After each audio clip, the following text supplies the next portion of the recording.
Hello. Hello. Okay, guys, just really quickly, it's important that you know that we at Sort of the Story have merch now that you can buy. If you go to tpublic.com/user/sortofthestory, all one word, no punctuation, go check out merch. Yeah. It's very fun. And let us know what you think. And also buy them, because I bought them. We bought our own merch. I'm really excited about it. And really slowly, we are also on Twitter and This is the worst bit Instagram of all time. and TikTok. Those will be getting more traction very soon. We're going to start actually doing things with them. Yeah. But it's all of them are under Sort of the Story, all one word, no punctuation. Yeah, so it's easy to find us. And you can email us at sortofthestory@gmail.com now if you have suggestions for stories or thoughts, or you want to send us pictures of you and merch. Yeah. Okay, bye!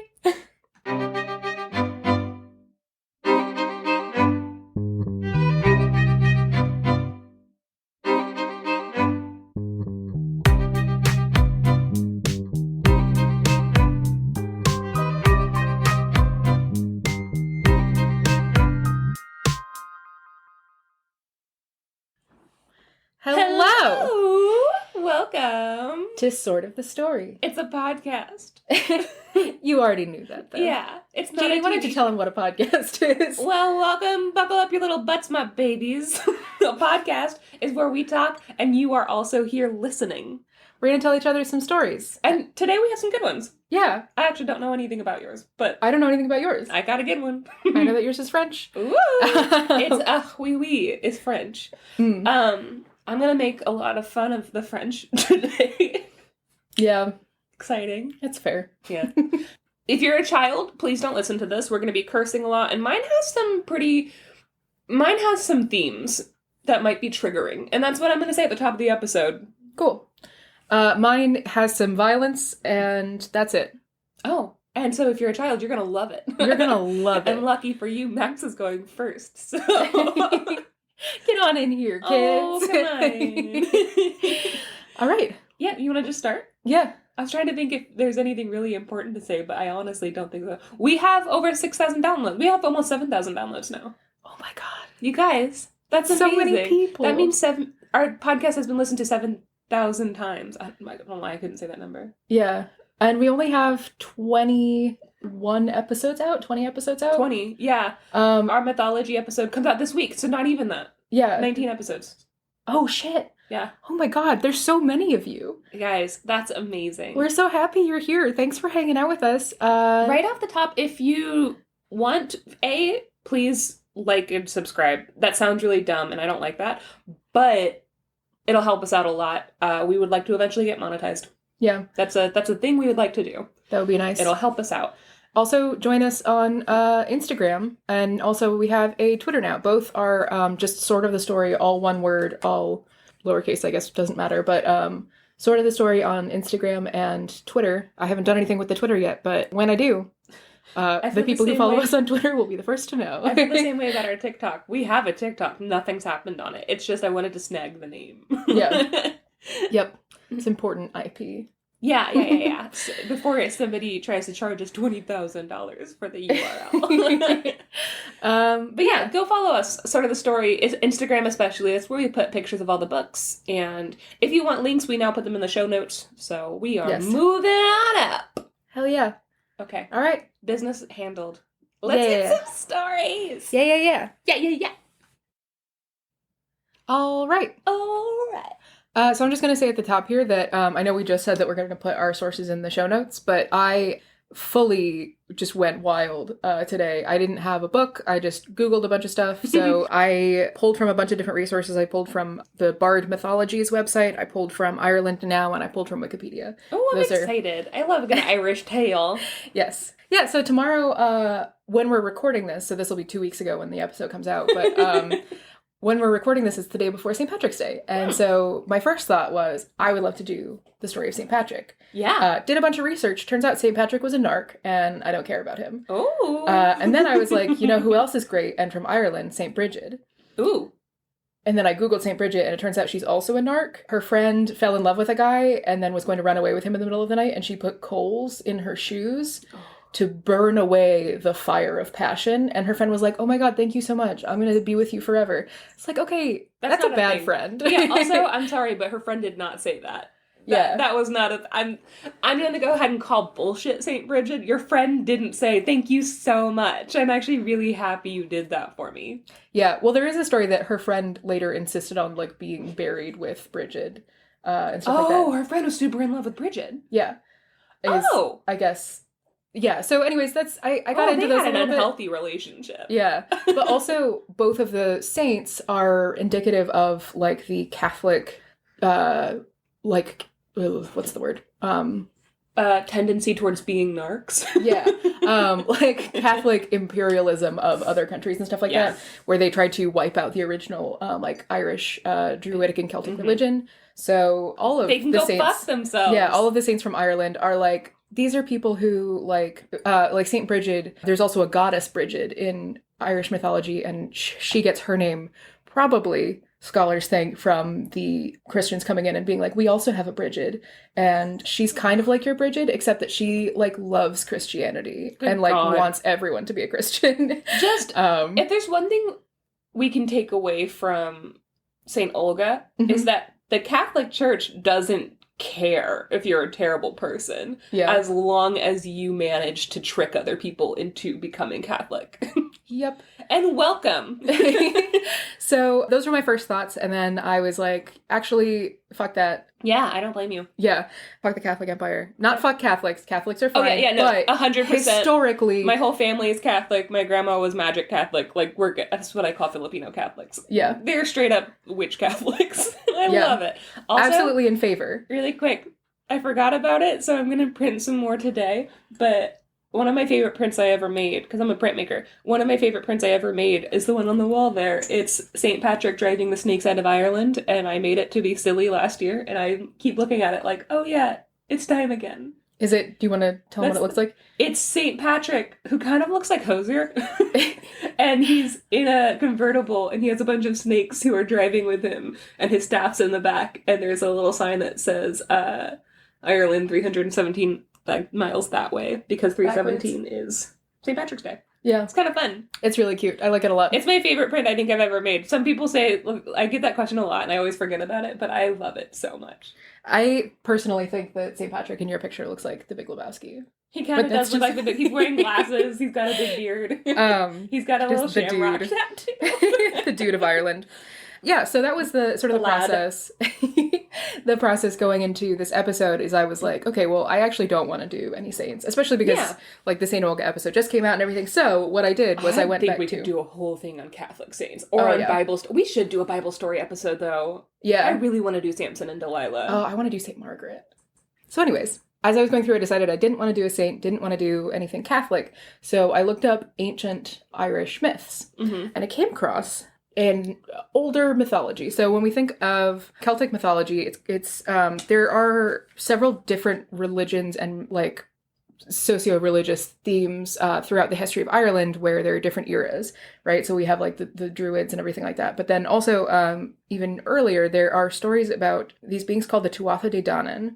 They are an ancient race who were cast out of heaven for their knowledge of magic, basically. So they're this ancient race of people. They're all, unfortunately, they're all blonde-haired and blue-eyed. Unfortunately. But they descend upon the earth in a mist and sort of become a force for like nature and for heroism. They are fundamentally opposed to beings called the Fëanorians, who aren't necessarily evil. They're just like forces of destruction and stuff like that, basically. They're like more the monstrous things. They're often depicted as like the giants or like the sea raiders and stuff like that. Like stuff like that. The Tuatha De Danann also in later mythology, they become the Isha, which is the Irish term for the fairies. So like when the predecessors to modern Irish peoples, who are called the Milesians, when they come in, the Tuatha De Danann kind of let themselves fade into obscurity and become the fairies. Is this... Well, I'm going to see what story you're telling. Do I know this story? I don't know. I didn't know this story. Okay, well then, it's not. I was going to say, is this in the story of Oisin? Is this so that comes up. Yeah, is this who he married? Did he marry one of the Tuatha De Danann? beautiful blonde-haired No. fairy woman? No, she is from Tir na Nog, which is the youthful lands, the undying lands, kind of. So she is a fairy, but in a different way. They just sound so similar, like yeah, blonde hair, blue-eyed, beautiful. I'm not sure what the connection is between the two of them. I didn't look into it, but incidentally, cool. While I was researching St. Patrick, so Oisin, we mentioned this in a previous episode. He fell in love with Niamh from Tir na Nog. She's basically like an immortal, and she falls in love with him. She takes him to Tir na Nog to live forever youthful with her and everything. She tricks him. She doesn't tell him that anything about her land. Yes, and so she's the villain here, honestly. And so he goes with her, and then they live happily in this like beautiful, perfect land. But then he starts to miss his family. He tries to go back home, and she says, "You can go back home, but you have to stay on this horse the whole time. And if your feet touch the ground, you'll never be able to come back to me." And he's like, "Okay, cool." So he goes out. He goes to see his family, but then he finds that his family is all dead, and he's been gone for like hundreds of years.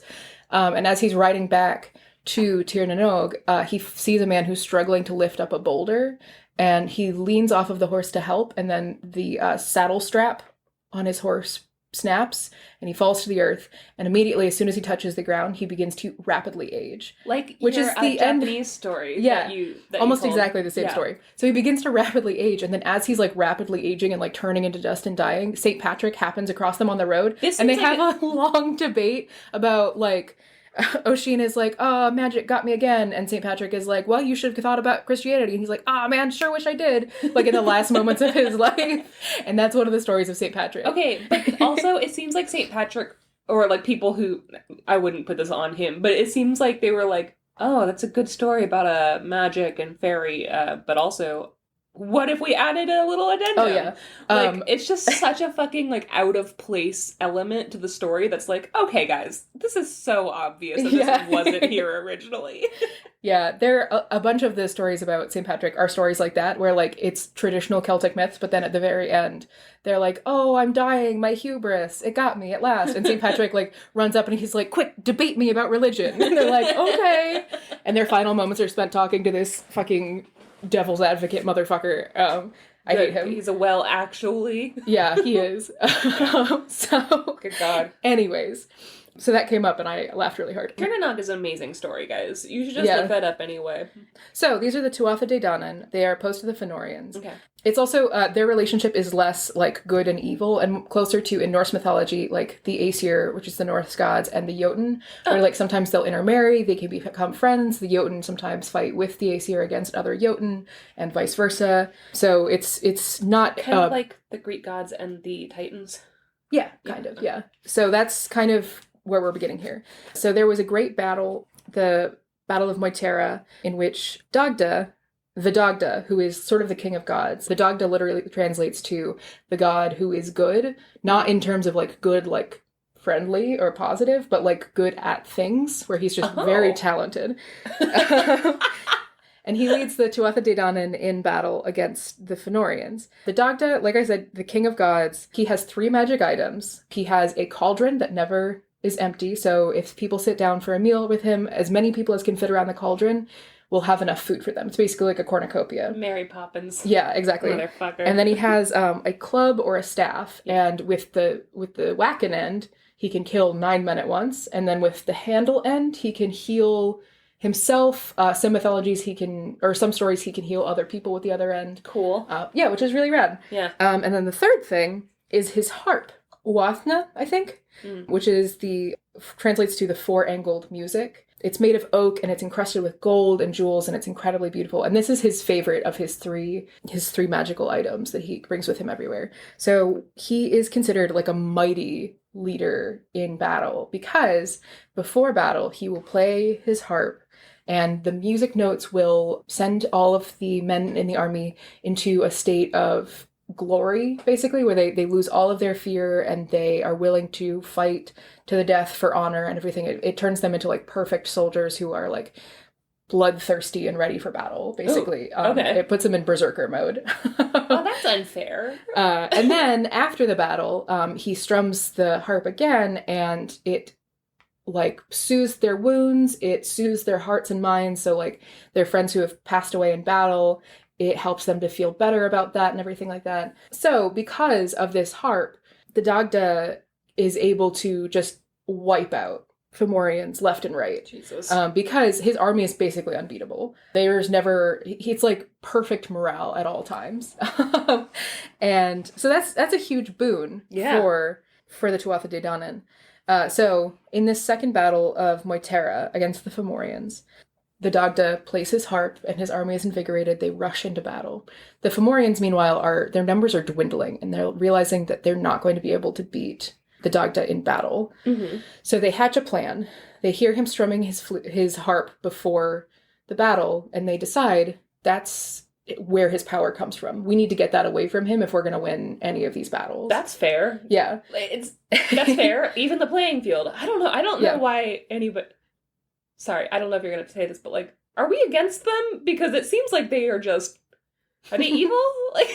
They are. So they are, like, white. They're, like, the Fomorians are going across and, like, salting the earth and burning the forests and everything like that. Well, then fuck them, okay? Environmentalism is real, Fomorians. Depending on who you ask. But, yeah. Not environmentalism is real, but, like, the level of evil in the Fomorians. To play devil's advocate, what has the environment ever done for us? Debate me. Yeah, so the Fomorians send a small group of their soldiers to the stronghold of the Dagda, where he keeps his harp while he is fighting in battle. And they send a small force and they sneak around behind the Dagda's men, and they get into the castle and they steal away his harp. And this small force retreats miles away to an abandoned castle, and they wait. And they try and strum the harp, and it doesn't do anything. It doesn't make any sound, and it doesn't have any effect on them. So they're like, okay, so it's magic harp, and we can't use it. But at least he doesn't have it, right? And so they sit there and they wait, and eventually the Fomorian forces begin to trickle back towards the castle, and the Fomorians realize that they've lost, which wasn't entirely unexpected. But, now they have the harp, so the next battle will go better. So finally all of the Fomorian forces come back to the castle, and they all decide that the most important thing is that they protect this harp from being retrieved by the Dagda and his men. So they all lay down to sleep in this massive great hall of this deserted castle that they've come across. They all lay down to sleep on the floor between the doorway and the harp. Meanwhile, the Dagda has returned to his stronghold with all of his men, and he's realized that his beautiful harp, his most treasured possession, is missing. So they're still in berserker mode? I guess. Oh, shit. So he turns to his men and he says, "Men, my harp has been stolen from me. Who will come with me to reclaim it?" And two of his mightiest fighters, who are actually also two of the Tuatha De Danann's gods, kind of. They're like mighty fighters of history and stuff like that. Ogma, the artificer, and Luke of the Long Arm offer to help. Ogma, the artificer, incidentally, is where we get the term Ogham runes, which are like the magic runes in Celtic mythology. Cool. So he was the one who brought runes from heaven when they descended and gave people magic in Celtic mythology. So Ogma and the Ogham. Do you think his original name was like Tim, and then he was like, just kidding, Dogma, my name is Ogma. Like, you're so cool, I just want to be like you. Yes, no.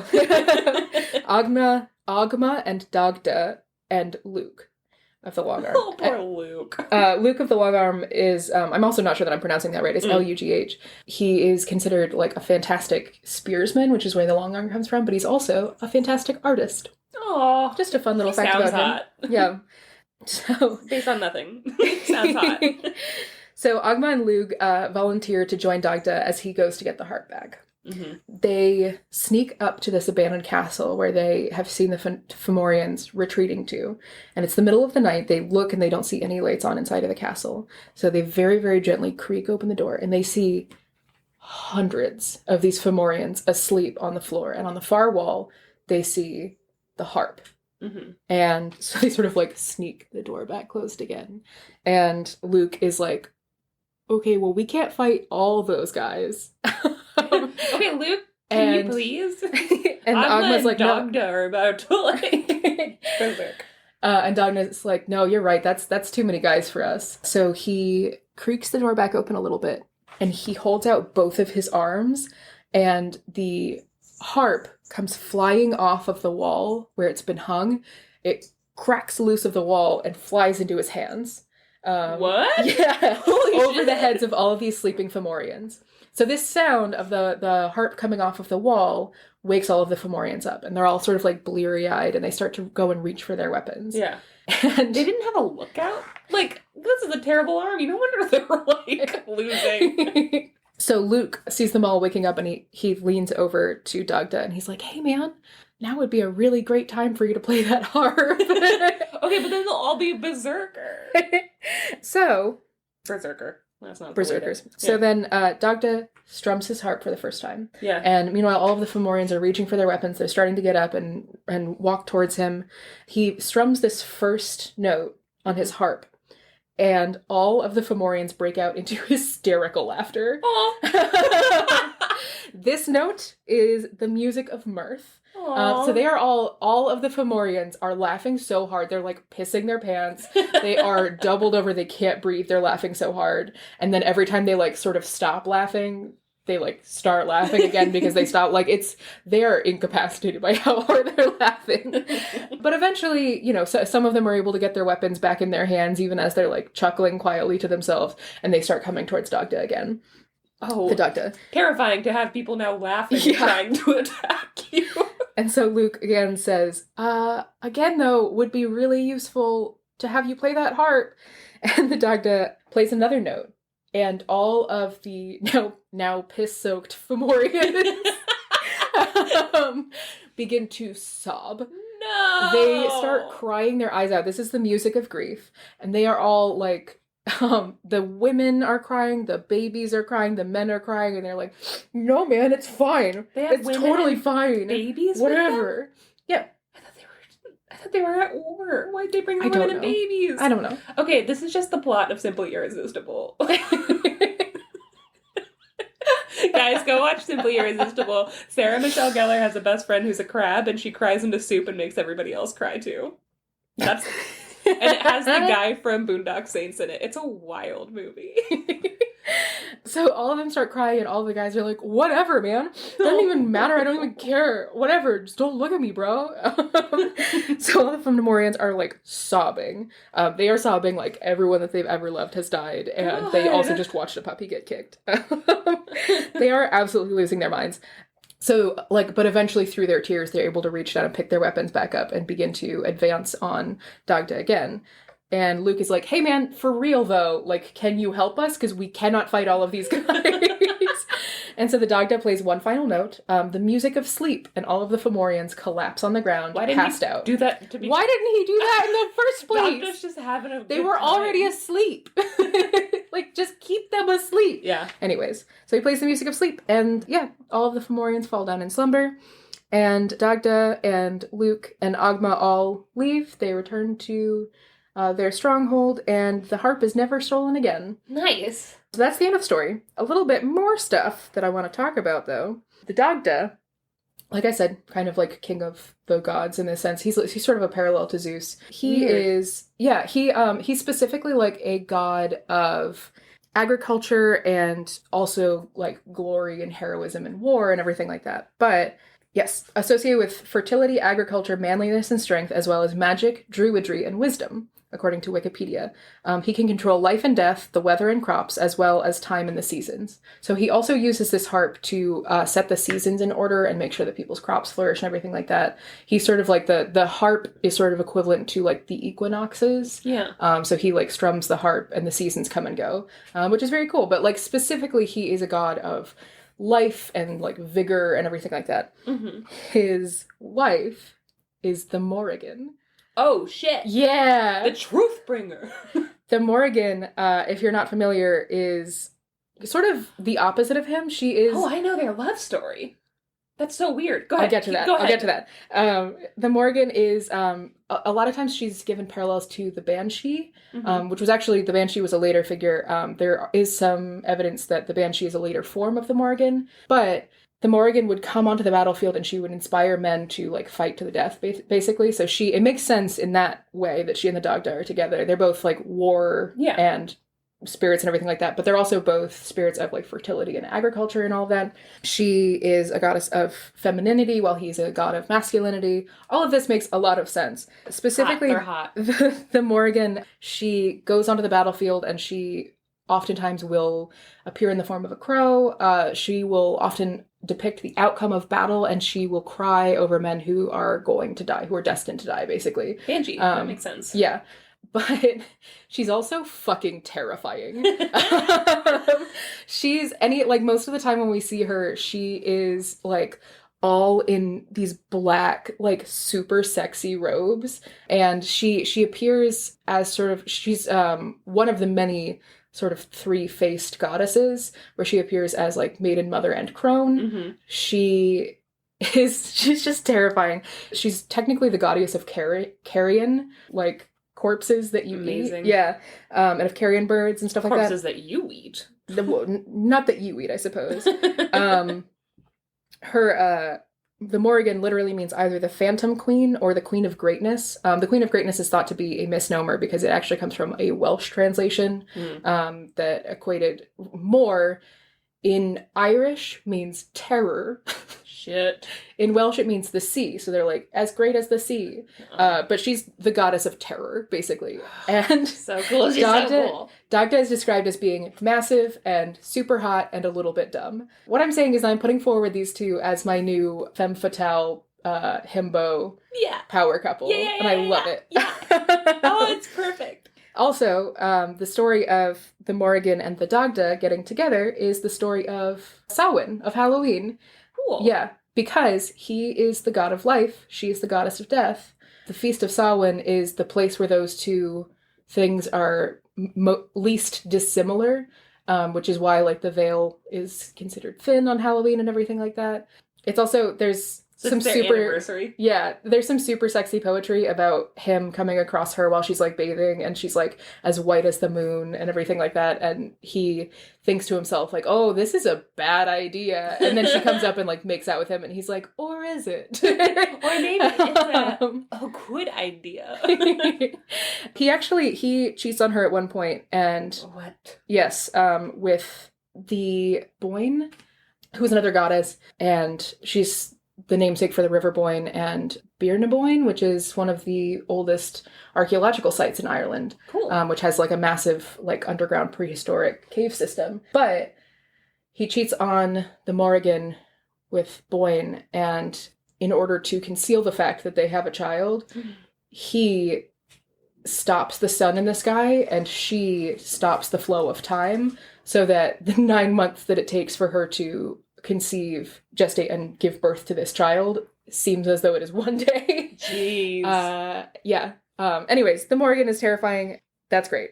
Also, in terms of the harp in Irish mythology, the President of Ireland's seal is a harp. It's also the icon of Guinness, which you may be familiar with. Cool. Those are actually not the same harp. That's the Trinity harp, which is a medieval harp that resides at Trinity College. It was originally thought to be the harp of Brian Boru, who was the first High King of Ireland, and also like a great adventurer and hero and everything. There are tons of legends and stories written about him. It has since been disproven, but it is probably what the harp of Brian Boru looked like. And that harp, the quote-unquote Brian Boru harp, the Trinity harp, is the reason for the Guinness harp. It's the reason for Harp Lager, which is a subsidiary of Guinness. It's amazing. And for the President of Ireland.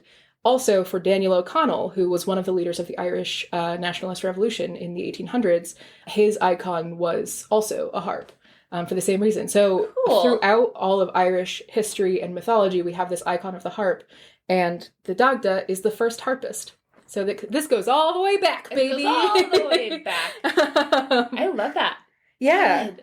Ireland is just, it's, okay, I would say, because I have been so recently obsessed with Greek mythology, in my head, Irish mythology is completely slept on. Like, I love it every time, and every time I'm like, and that's it, right? Like, no, Janey, it's not it. They have so many. Speaking of Greek mythology, something that I learned while I was researching the Dagda is that while he is considered the king of the gods, his closest parallel, and something that there are a lot of there's a lot of evidence for like a historical connection in terms of like how like worship and mythology spreads. Mm-hmm. A lot of the myths about the Dagda are equated to myths about Pluto or Hades, where that's the closest parallel. I was actually thinking about that when you talked about him being the god of death and then the Morgan being the goddess of life. It does remind you a little bit of... It is. Yeah, so he's the god of life. Oh, shit, never mind. But also the god of, like, battle, and, like, noble death, I guess. That's cool. That's cool. Yeah, which is sick. I like it a lot.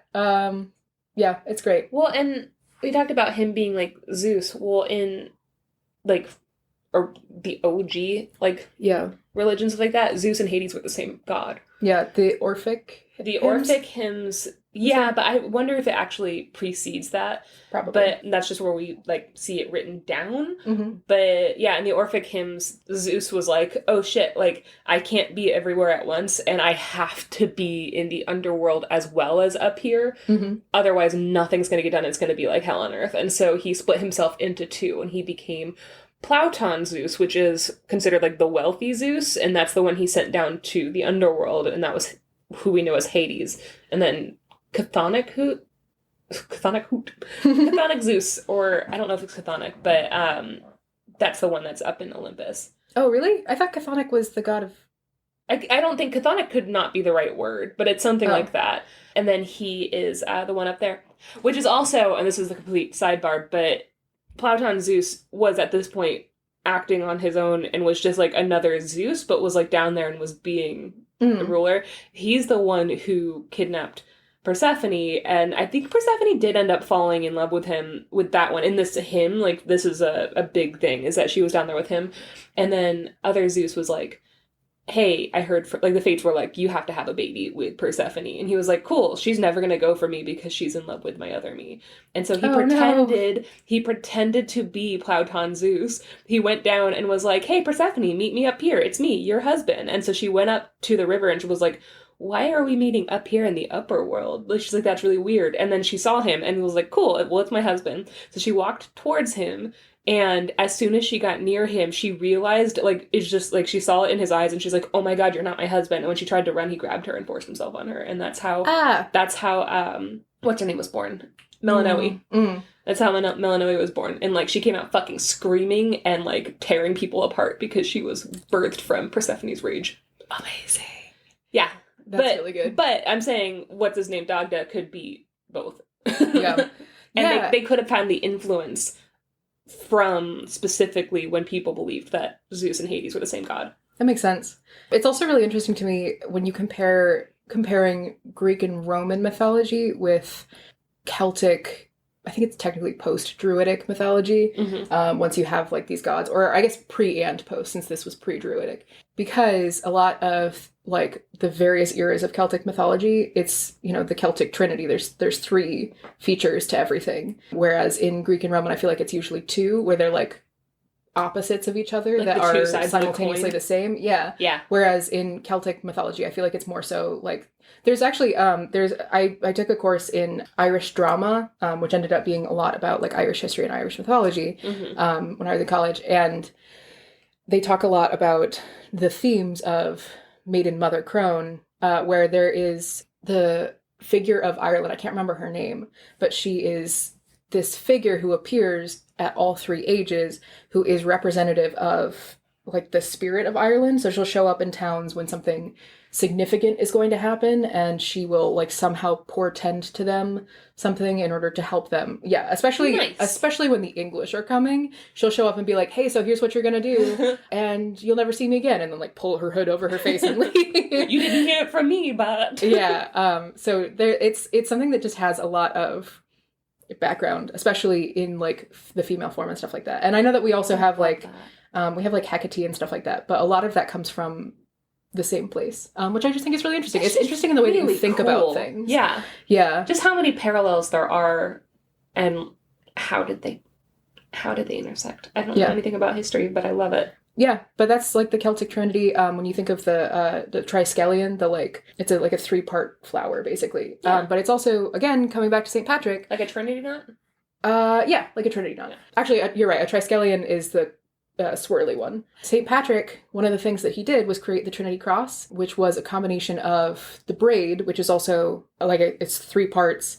It's indicative of a lot of things in, ancient Irish Celtic mythology. But he would take the braid that was an image and also the Trinity knot, and he would incorporate that into the Catholic cross. That's where we get sort of Father, Son, and Holy Spirit. The Celtic cross. And that's also where we get shamrocks. The mythology of shamrocks is that St. Patrick was trying to explain to the Irish that, God is the Father, the Son, and the Holy Ghost, and they're all 3 different things, but they're also all one thing. Yeah. He was trying to explain it to them, and so he used a shamrock where he said, this has 3 leaves, but it's also one thing, and that's why the shamrock is, And the Irish were like, okay, but when it has 4, it's lucky. And St. Patrick's like, no. There's no 4th. And they're like, lucky. So that's why the shamrock is sort of an icon of Ireland. I do like, though, that the 4-leaf shamrock or clover is actually the icon, because it kind of feels like a fuck you to the Catholics. Lucky. No. So anyways, I said I wasn't gonna make this episode about St. Patrick, but then I did. No, I love it. Guys, St. Patrick's Day already came. So, have for fun, you though. In the future. Yeah. What's it like? Hope it's not bad. Guys, nothing bad happened on St. Patrick's Day, right? 2022? Oh god, this feels like I feel like I'm a harbinger of doom. We just got a Chekhov's gun in the podcast. Oh god. Okay, well, I'm excited do you want to make a prediction about what happens on St. Patrick's Day for us? Maybe not the world, but for us. Oh, for us personally? Yeah. I don't think anything's going to happen to me. I think I'm going to spend the day printing and being stressed. I'm going to make a ground turkey cottage pie, and I'm worried that it's going to end up kind of soupy instead of having the consistency that I want. I'm excited. Yeah. I think it'll still be tasty, I'm sure, but a little soupy. We might have friends coming over. Maybe. Maybe we'll make them watch Boondock Saints. Who's to say? Oh, we should just watch Boondock Saints anyway. What's another one? Leprechaun in the Hood. Jesus Christ. I've watched every single Leprechaun movie, and I will never go back. Okay, but imagine the one that has Ice-T. A Leprechaun movie. There's a Leprechaun movie that has Ice-T. If it was any Leprechaun movie, it would be Leprechaun in the Hood. Or Ice Cube. I don't know which one. It's Ice-T. I think he's a record executive. It must be Leprechaun in the Hood. Yeah, there's one where because Leprechaun Back to the Hood actually doesn't have any famous people in it. Well, yeah, except for the Leprechaun. Oh, he's super famous. Okay, anyway, guys, we hope you had a good St. Patrick's Day. All right, and we got Janey up next. Yeah, let's take a break first, though. Yeah. Bye.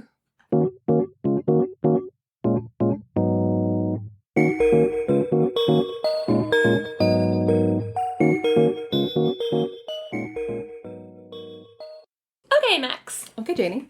Max, okay.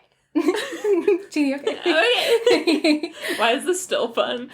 By the way, during the break, I took off my nail polish, and I also put a bunch of cuticle oil on my nails. But now my fingers are so slippery, I'm afraid I'm going to drop everything, including the cup in front of me, so... Oily Josh and his... And Sticky Josh and his oily boys. No, Oily Josh and the Greasy Boys. Yeah. You want to tell them real quick what that is? The closest name to Jesus is Joshua. So, and technically it means like Jesus' name is like the anointed one. So an alternative name to Jesus is Oily Josh, and his disciples are the Greasy Boys. It's a Tumblr post that I saw and I can't stop thinking about, and it makes me laugh hilarious. So hard. Oily Josh and the Greasy Boys. I am Oily Josh right now, but we will persevere. We will persist. Okay. So I got this book a little while ago called French Folktales, and it's a book of selected fables, folktales from Henri Perrault, and I'm not saying that right. I tried to look it up, and it was just not working. So what we're saying is Henri Perrault. I think it's Perrault, maybe? Could be Perrault. It's Pourrat. Henri Perrault. Henri is right, for sure. Yeah. That one I know. I'm not even, questioning that one, but Perrault. We'll say Perrault. Sure. Henri Perrault was a folklorist, a writer, and this is a collection of, selected tales from him. And this one is called The Devil's 3 Golden Hairs. Mm. Yeah. I don't know if you knew that, but the devil has 3 golden hairs. Incidentally, Galadriel gives Gimli 3 golden hairs in The Lord of the Rings. Probably from this folktale. Maybe. Except that she's great and nice, and it's a gesture of the highest respect. So I don't know if that's what the devil does. No. So, basically, here's the tale, okay? Mm-hmm. Let me weave you a word tapestry for your little mind. A tapestry made of hair. Yeah, a hair tapestry. So there once was a rich man.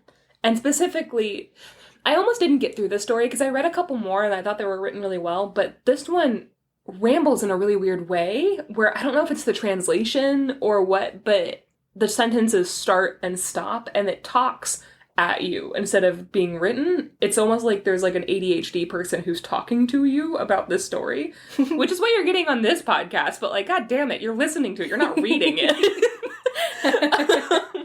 So, this is a quote. It says, there once was a rich man. A king, maybe? He was filthy rich. Like a king! Cows by the dozen. And proud! How he drove his people. And that is how, like, there's like 1, 2, 3, 4, 5. There's 5 sentences in that. There's like 5 periods within that one little thing. And that's how the whole story is.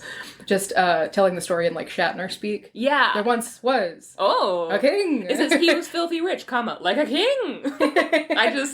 Oh, it's so frustrating. So, there once was a rich man. He could have been a king. He was rich like a king. He had a dozen cows. It's amazing. And he had a beautiful daughter. So beautiful. You wouldn't even believe how beautiful she was. I'm going into Trump. So, however, he said, no one can marry my beautiful daughter unless they give me the devil's 3 golden hairs. Now, he believes this task to be impossible, which is problematic. Why are you making it so hard for people to marry your daughter? Yeah. You're rich. She can actually pick whoever she wants to marry, but instead he's like, here's your impossible task. Go take the devil's 3 golden hairs that he's very proud of. So one day there was a young man, a very young, handsome, strapping lad.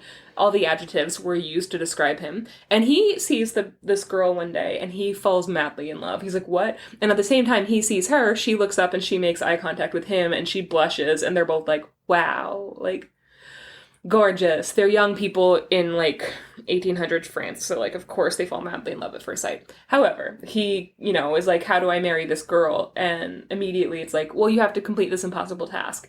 And so he thinks to himself, I might as well try. The worst that can happen is I die on the way. So let's do it. Pretty bad. Yeah. As far as worst things that can happen go, dying is like up there. I can be dead. And so he decides to go out and try to steal the devil's 3 golden hairs. So he starts on his journey and he walks over hill and dale and mountain and vale and blah, blah, blah. And there's a lot of rhyming and there's lots of adjectives used and lots of starts and stops on Ripara. And eventually he gets to this big rock and under the big stone, and under the big stone there's a stream that is flowing out of it. And next to the stream, he sees this big group of people and they're all wailing and crying and stamping their fists and holding each other. And like, he's like stops and he's like, what the hell is wrong here? Like, what happened? And all of them are like, this river used to give us wine. And he's like, what? And they're like, it used to be a wine stream. And he's like, okay. And they're like, now it doesn't even give us water. So it's a dried up stream. But he's like, no, it won't even give us water. And they're all just crying. And he's like, oh, bunch of winos here. In fairness, when I am hungover from drinking too much wine, I am also very weepy. So like if like if I pick up my cat and she doesn't want to be picked up and like jumps to the ground, I'm like, you hate me. I'm a bad person. So this cat knows what's in my soul. So going into this, we know that these people are deeply hungover. Yeah. And we must be patient and quiet with them.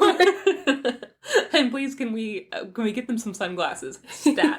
So they're like, what do we do? You're new here. Tell us what to do. And he's like, I don't know what to do.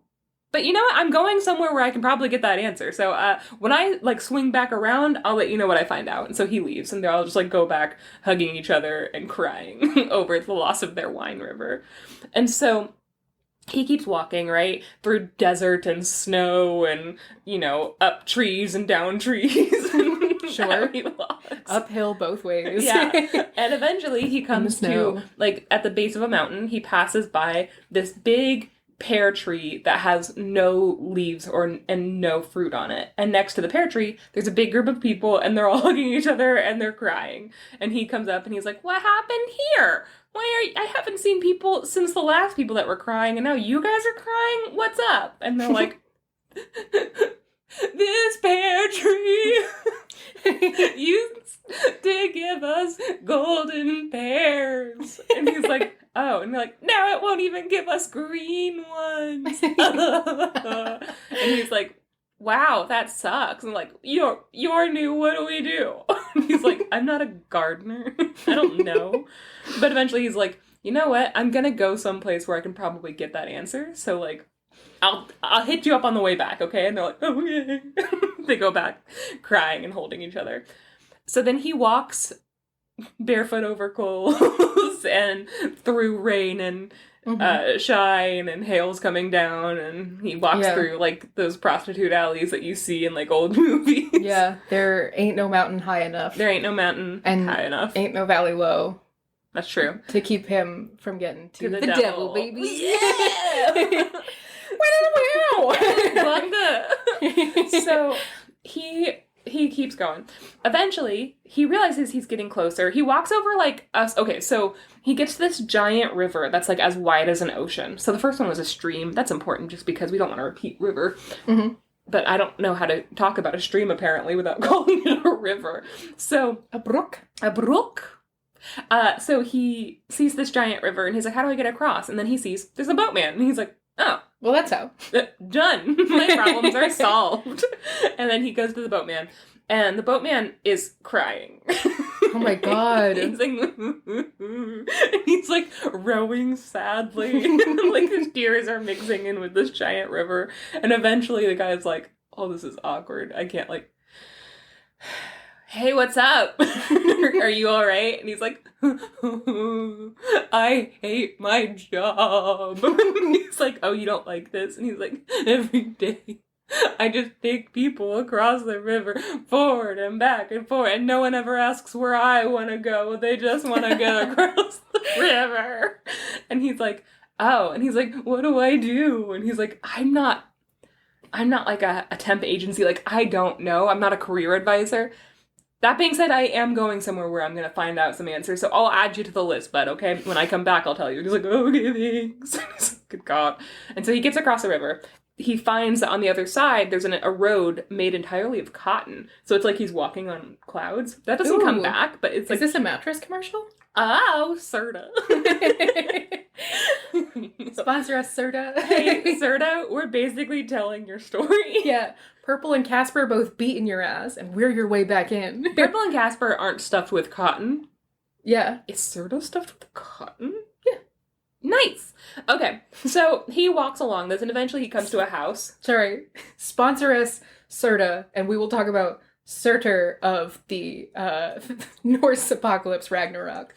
Okay, here's the thing. This is quick sidebar. Anybody who wants to sponsor us, we will find a folktale or fairy tale. Yes. That is close to your name. Casper, you're fucking primed and ready. We're just gonna retell Casper the Friendly Ghost. Mm-hmm. Done. Okay, well that was our call for sponsors. Damn it. We're so bored. We're bored. Poor. Oh, sorry. We're poor. Okay, so eventually he gets to a house, and he knocks on the door, and he's like, this has got to be the devil's house, and who should answer? But the devil's wife, his hot wife, and he's like, oh, hi, and she's like, hey, yourself. And he's like, well, what's up? And she's like, nothing, I'm just hanging out, what are you doing? And he's like, oh, I'm just, like, walking, I was hoping to meet the devil. And she's like, well, he's not home right now. And he's like, oh, you're home alone? And she's like, I might be home alone, who's asking? He's like, I'm asking. So they do this back and forth really flirty thing where he's like, this is a great house. And she's like, thanks, that's a great shirt. And he's like, thank you. That's a great blouse. And she's like, oh, thank you. So like they compliment each other back and forth. That's like mentioned. They just exchange a bunch of compliments. And I'm like, guys, get a room. I'm picturing Mrs. McMurray from... Oh my God. That's it. Please, for the rest of this, picture Mr. and Mrs. McMurray. Okay. So...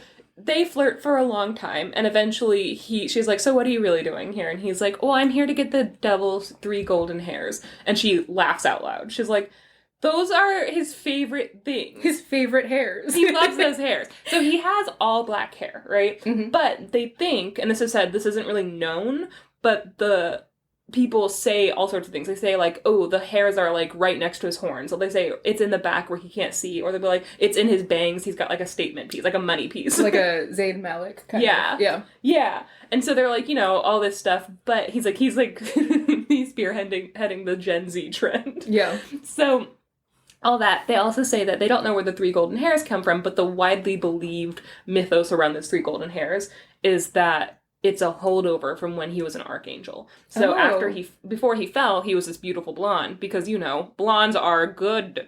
And then he, trying to figure out the least problematic way to say this next part, then he fell from heaven, and his hair turned black. And black hair is bad. Classic good and bad. Thank you, Western fairy tales. And so, but he has these 3 golden hairs that are a reminder of the angel that he once was, right? And he really likes them. She's like, yeah, he's not going to part with those, but what else? And he's like, well, I also have 3 questions. So he tells her the 3 questions, right, that he was asked along the way. And she's like, well, I like you, and I'm bored, and I hate my husband, so, like, let's do it. And he's like, yeah? And she's like, yeah, get under the bed. And he's like, gonna do it under the bed? And she's like, no, I'm gonna ask him the question. Get under the bed. And so he gets under the bed, and he waits, and eventually the devil comes home. Satan himself bursts through the door, and immediately he's like, where's my dinner, woman? And he starts, like, stumbling around, because he's like an old black and white husband in, like, an old sitcom. Mm-hmm. You know the one where, that cute show where the man constantly threatens to beat his wife to the moon? That cute one. One of these days, Alice. It's The Honeymooners. So, oof. It's one of those fun little cute sitcoms. So he walks in, immediately she gives him his dinner, and he's like, this is shit, you're a terrible cook. He eats it all immediately, like complaining about it the entire time, and then he drinks himself to oblivion and is like, right, and then he passes out face first onto the table, and she's like, well, that took no time at all. My life is garbage, I shouldn't have married the devil. And so after he does all of these, like, terrible things and is, like, a huge asshole, she sits down and she starts to comb his hair, right? And I guess she does this all the time, but instead of using a comb, she uses her fingers. And eventually she finds one of the golden hairs and she plucks it out. And then she throws it under the bed, and the guy, like, reaches out and grabs it. The devil wakes up roaring, and he's like, whoa, my God, did you fucking pluck my hair? Ow! She's like, I'm sorry. I was brushing your hair, then I fell asleep, but then I had a bad dream, and yink, I'm sorry, that was my bad. And he's like, Jesus Christ! She's like, I know.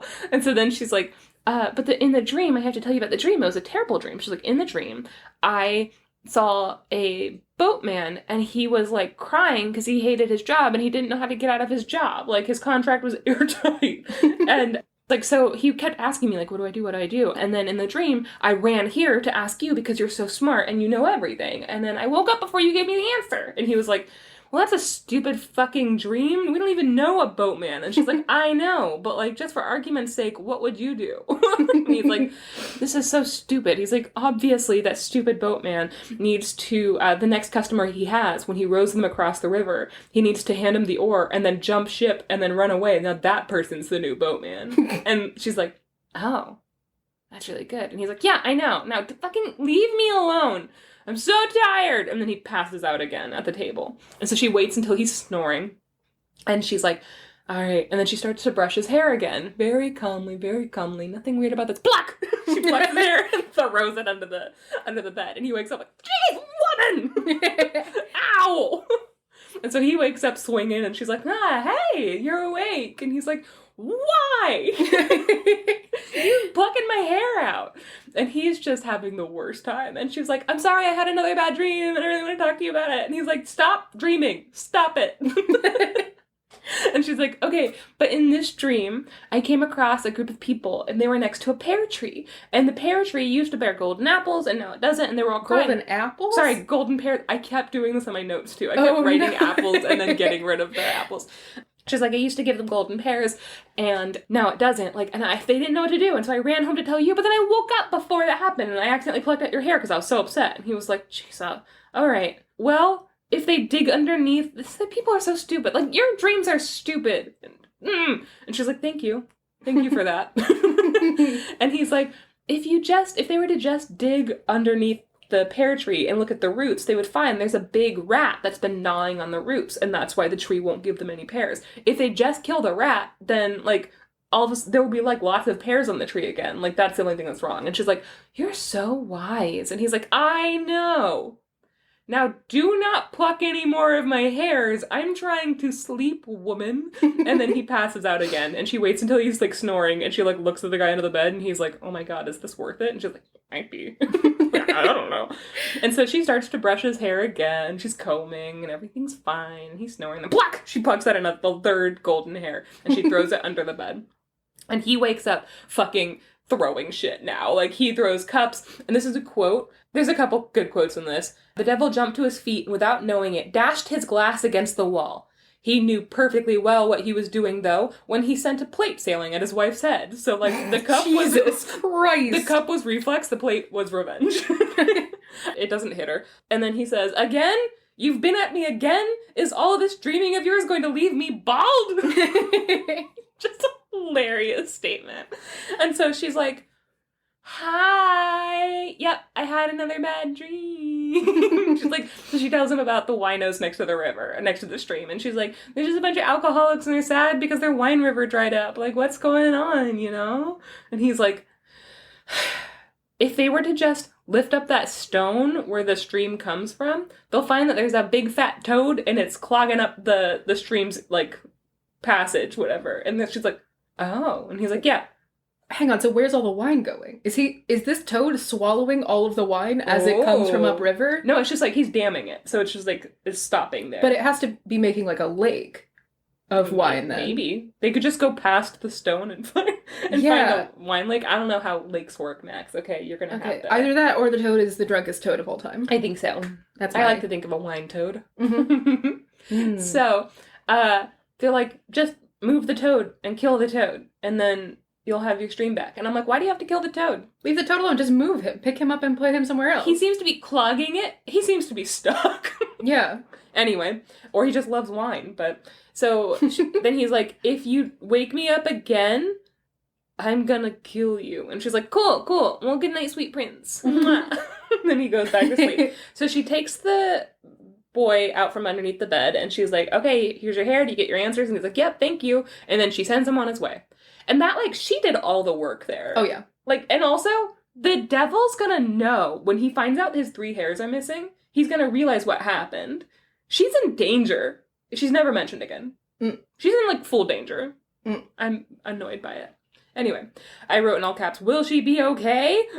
Anyway, so the boy goes home, and along the way, he runs into the boatman, and the boatman's like, did you get an answer for me?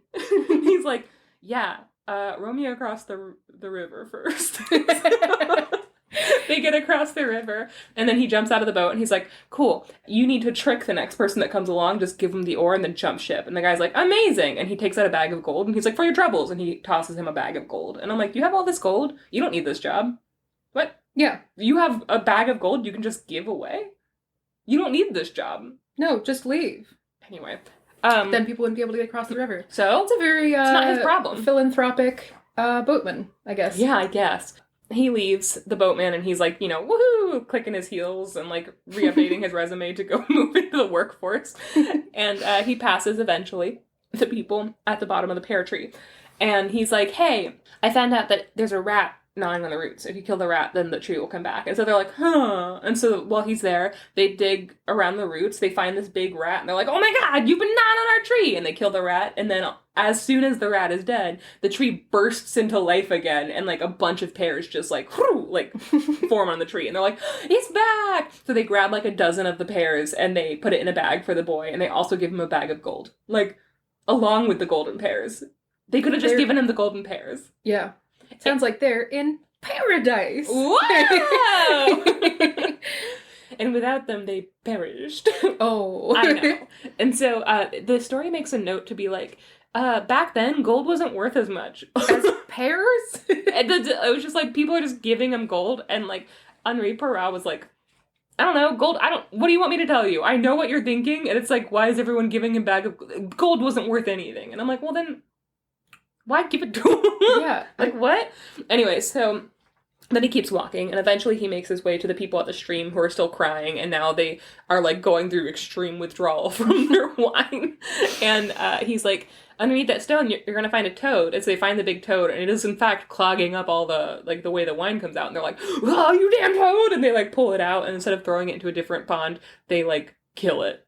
And then all the... Rude. I know. It was not necessary. The pear one seemed necessary. There was an element of magic there. This one just seems like they could have moved the toad. Yeah. But as soon as they kill him or her, equal Toads opportunity. can be girls, too. Toads can also be women. The wine starts to flow again, and they're all like, yay! They give him a bag of gold as well, and then they all start, like, swimming in the wine. Sure. This matches my Tamama no Me story from last week. Remember the wine river he made her? Yes. Where they were all naked and, like, that's what happened. So then they had that happen. Then they had, like, a big naked orgy in their... wine river. In their wine river they all drink from. Bathing in the blood of a single toad. And so he goes back home and he presents the girl's father, the rich man from before, if you remember, the reason for the story. Sure. And he presents him with the 3 golden hairs. And the guy's like, holy cow, you actually went and saw the devil? I didn't think anyone was going to do that. And he's like, that's problematic. Why didn't you want your daughter to get married? Like, she's an adult now. What the hell?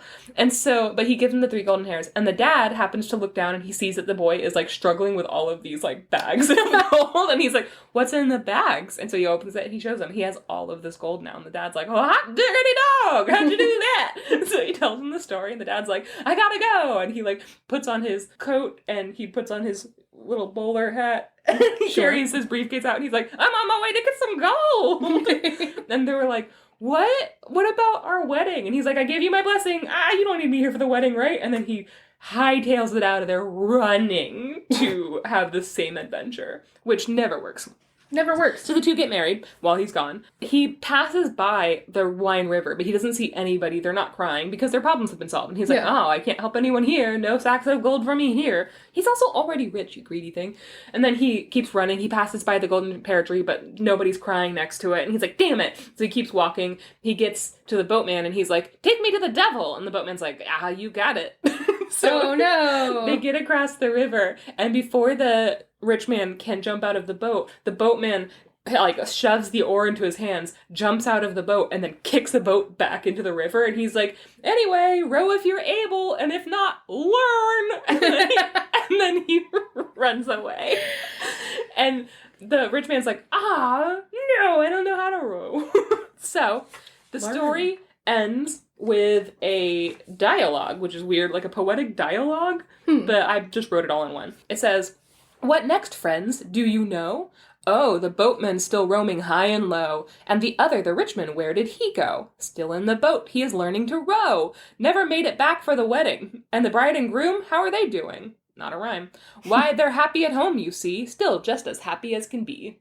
That's nice. Yeah, so that's the end of The Devil and the 3 Golden Hairs. I like that a lot. Yeah, it's cute, right? I think last week, did a story from The Magic Orange Tree.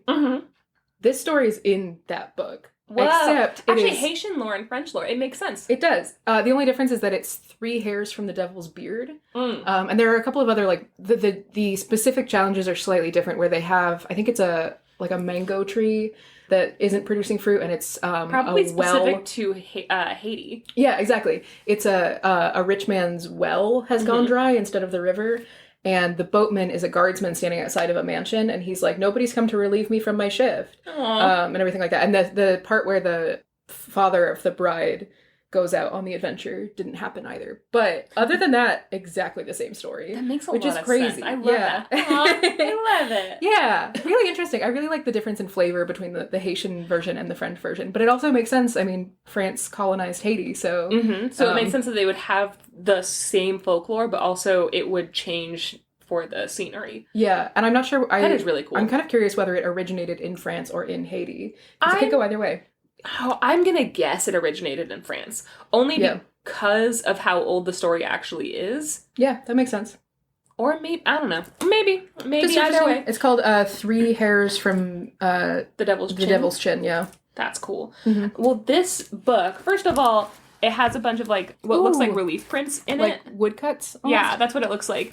And so they're really beautiful French folklore, but it has different parts, like different chapters. So one of them is fairy enchantments, and I almost did that, but then I was like, oh, like your mythology episode's coming out, and I don't want to do another like fairy story because there were so many of them, and I was like, let's look for something different, and we'll go back to the fairy stories. There's one called The Devil, which is where I got this from. It has a couple stories in there. There's one called Bandits, and it's just all stories about bandits. One around the village. The Mad and the Wise, which is fun. The Mad and the Wise is a story called Fearless Jean. Like, all right. Bestiary, Love and Marriage. So, like, there's, like, a bunch of different parts, and I really enjoyed them. I do want to talk very briefly about one more story that I was like, maybe I'll do this one, but it was too short, and also it was fucked up. Fucked up in a modern way. This book, Henri Perrat, he was an interesting guy, but specifically, this book, the story I just told you, has some elements of domestic abuse, right? It has, like, the devil's wife getting shit thrown at her and stuff. And it's, like, told in a silly way. So the one I read right before this one was not told in a silly... It was told in a silly way, but it was even more explicit. So this is a trigger warning, and I'm just going to do it really quickly. But basically, the devil was friends with this old woman who was worse than the devil, and they were constantly competing to who could be worse. She just was a bad bitch. And one day the devil was like, oh, it sucks. Like, I want people to come down to hell, but, like, every time now there's this, like, newfangled thing called confession. And so everybody, instead of going to hell, they live these terrible lives, and I'm, like, waiting for their souls to get down here, and then they confess, and then suddenly they're fine and absolved of everything on their deathbeds. Like, that's not fair. And I'm like, that's true. Also sounds like some, like, Christian propaganda. It does. Like, the same thing with the saints, where it's like, ooh, dang it, those Christians keep doing what the Catholic Church tells them to do, and now I, the devil, can't have them. Tarnation. Damn. But also, I agree with the devil. That's stupid. and so, please just, I agree with the devil, and then Janey Rabideau. So, the old woman's like, oh, well, how about we make a bet? I'm going to get you 2 souls down here. They're going to be, oh, and I wrote it down. They're going to be unconfessed and unblessed. Which is a band name. I want that on a t-shirt. Unconfessed and unblessed. She's like, I'm going to get you them, okay? And if I do, then you're going to give me some red slippers. Which comes up a lot. This is the same story that I had oh crap.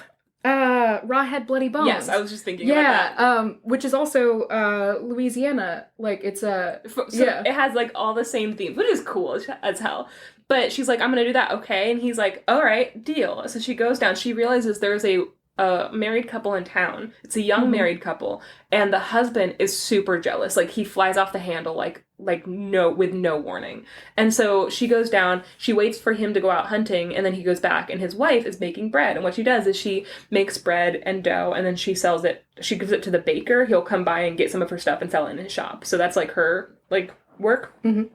So when the husband is gone, she goes up to this young woman who's just minding her own business, and she's like, hey, can I borrow some flour? And the woman's like, yeah, sure. And so she, comes in, and as she's getting the flour, the old woman goes to the bread that is about to be put in the oven, and she very gently, without the woman noticing, puts, like, kind of fingerprints in the bread, like handprints in a weird way. And so then she leaves and she's like, thank you so much. And the woman puts the bread in the oven and it bakes. So there's clearly somebody's handprint on the dough.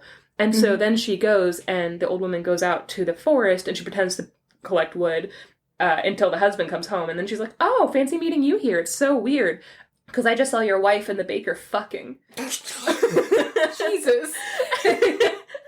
And the guy's like, what? And she's like, yeah, like, it was so weird. Like, she was like, my husband's gone now. I guess I can go fuck the baker now. Anyway, have a good day. And then she leaves. And so the guy goes home and immediately confronts his wife. And his wife's like, I don't know what you're talking about. And he sees the bread and he's like, well, then whose fucking handprint is that? And she's like, I don't know what you're talking about. They get into this huge fight, and he fucking takes his gun and shoots and kills her. And then he waits for the baker to get there, and he kills the baker. He pulls a full O.J. Simpson. Like, a full O.J. Like, this is just shot for shot. O.J. So then he kills the baker. I know, I didn't mean for that to be a pun. But, he kills the baker, and then he slits his own throat with a knife. And then the devil's like, aw, man, like, 3 souls, unconfessed and unblessed, and they're all down in hell. And I'm like, why are they all down in hell? And it makes a point to be like, they didn't really know what to do with the woman and the baker, because they technically didn't do anything wrong, but they hadn't confessed, so, like, maybe they deserved to be in hell. And so, wild. Yeah, and then the devil gives the woman her golden shoes, or her red shoes. And so I'm like, what the fuck?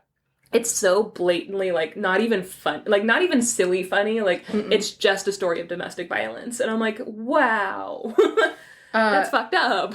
Yeah, this story when I was doing research for Rawhead and Bloody Bones, I came across the Bloody Bones story where Bloody Bones and the devil make a bet for who can break up this couple that's really happy, and then this woman comes down the road with no shoes, and the devil realizes that Bloody Bones is going to be able to break them up, and the devil is not going to be able to, so the devil makes a deal with the woman with no shoes, and the woman with no shoes goes to the wife and is like, hey, your husband's super handsome, but wouldn't he be handsomer if he didn't have that mole? And she's like, yeah, he would. And she's like, you know what you should do?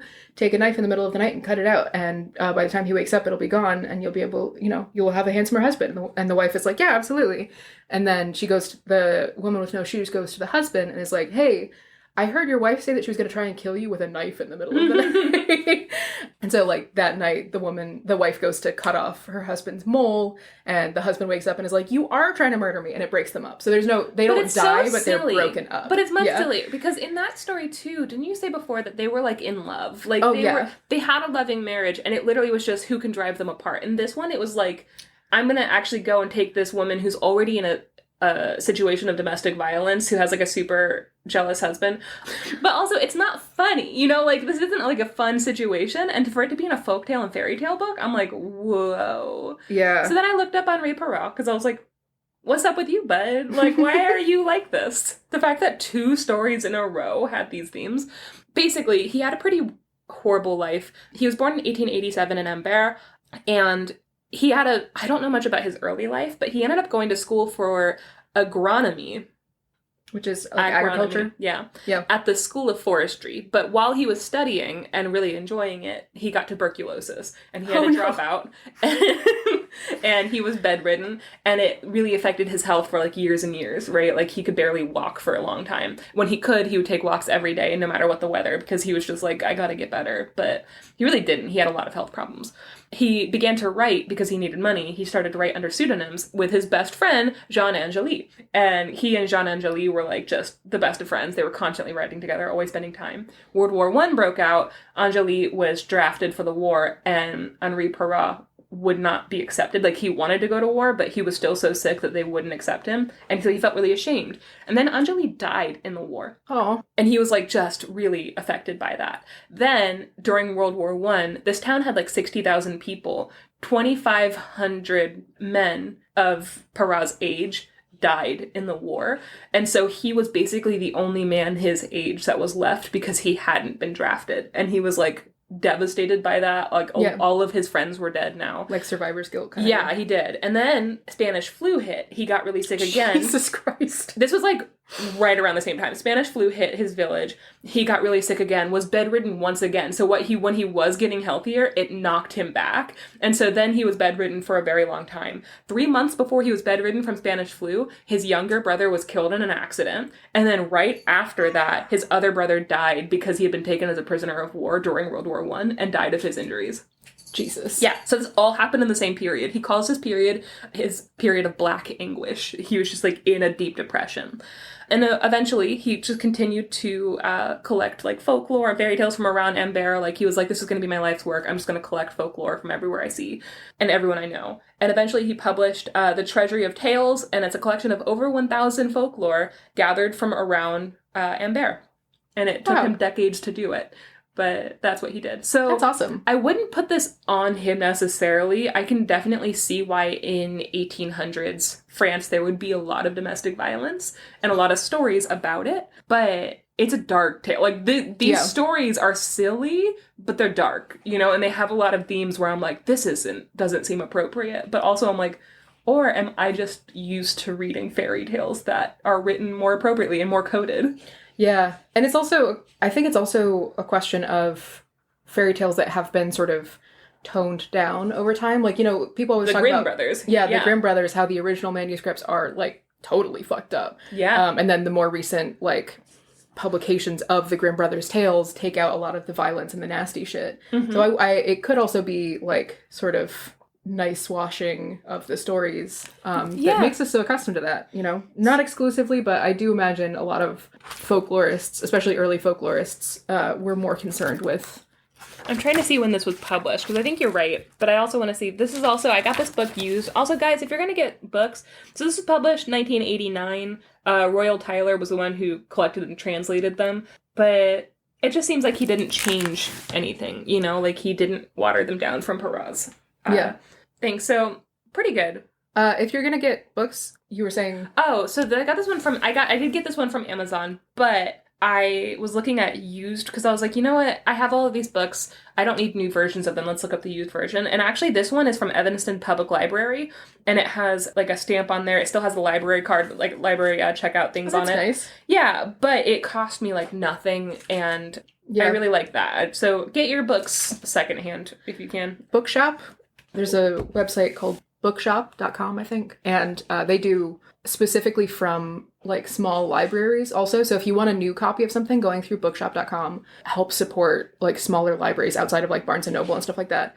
That's great. Yeah, and then I would rather do that than Amazon, because I try really hard not to shop on Amazon, but also I'm like, if I see something on there, I'm like, I really want it. Yeah, if you're gonna shop through Amazon, try and buy used. It's something that I think about a lot because I buy a lot of books. I actually just installed my third large bookshelf in our house and this week. And it's beautiful. I'll post pictures of it eventually, but if I'm trying to support like a living author, like if there's a new book that's come out, I will make sure that I get a new copy so that those funds go to the author and to the publication to increase their like sales data. Yeah. But if it's something that's older, especially like a lot of the old folk tales and stuff like that, it's going to be a lot easier to find a used copy for cheaper and stuff like that. And a lot of the authors are no longer alive, so it doesn't affect them whether you buy new or used. So a lot of older stuff. And also, if you have a book that you want to read and you don't want to support the author, for example, if like your parents threw out all of your Harry Potter books and you would like to read them again, get used copies, because don't give money to transphobes. And lots of people want to get rid of those books. So just, thinking about like where the money goes when you buy books is great, and a really great way to influence the publishing industry, which is its own fucked up can of worms at the moment. This has been a thing too that's happening around Book Talk, because I follow a bunch of authors and people who are really into reading books. And one of the big things is an author recently, I'm not going to remember her name, but an author recently was like, hey guys, I published a book. It was on all the lists of like bestsellers and stuff like that. Here is a very transparent look over how much I made and how many copies were done. So she showed it. She made basically nothing in the last month off of this book that was like supposedly like #1 reviewed and rated. Then she looked up like, all these pirating sites, and on every single pirating site, every single thing, her book was #1. And it shows you how many people downloaded it. And she's like, 30,000 people downloaded my book and read it. She's like, I am struggling. I cannot afford anything. I am literally having to work 2 jobs now. Yeah. Even though my book is 30,000 people have downloaded just from one pirating site. She's like, that's shitty. I feel hateful.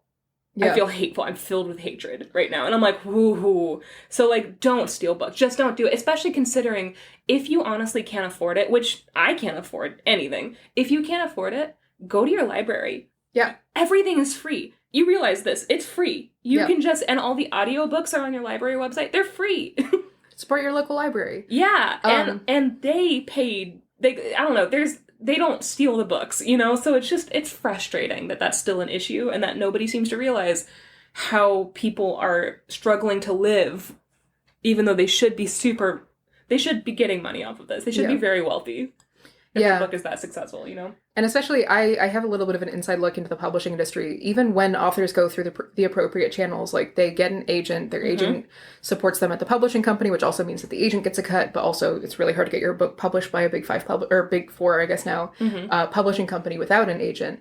So you have to do that. You have to give your agent a cut, and then the publishing company gets a cut, and then your first contract is going to be basically nothing. So even when authors do things through the rules, and even if you purchase them through like the regular channels and they get the amount of money that they're promised, even then they don't make much. So definitely books, if you can support living artists, please do. On the other hand, though, fully support like pirating Marvel movies. go for it. Oh, yeah. Disney doesn't deserve your money anymore. Disney is homophobic and specifically exploiting LGBT people. Yeah, this podcast is here to tell you, oh my god, you're gonna get sued by Disney. Yeah. There's one Woody Allen movie that I really like, Midnight in Paris, and I just bought a used copy of the DVD so that I never have to spend money streaming it again. I don't increase the views on it, and also I don't send money to the people who publish the DVD. So just thinking about where that money goes and like who you're supporting is it's a huge pain in the ass, but also it's very important, and the more people do it, the better it is. So, you know, pro-piracy in certain cases, pro-supporting artists in others. Just think about it. That's all. Ethical book buying. But also buy it. You know, like, don't... For the Disney movie, don't pirate them, but you can buy them used. You know? Yeah. Yeah. It's a big old thing. Yeah, the website that I get a lot of my new books from is bookshop.org.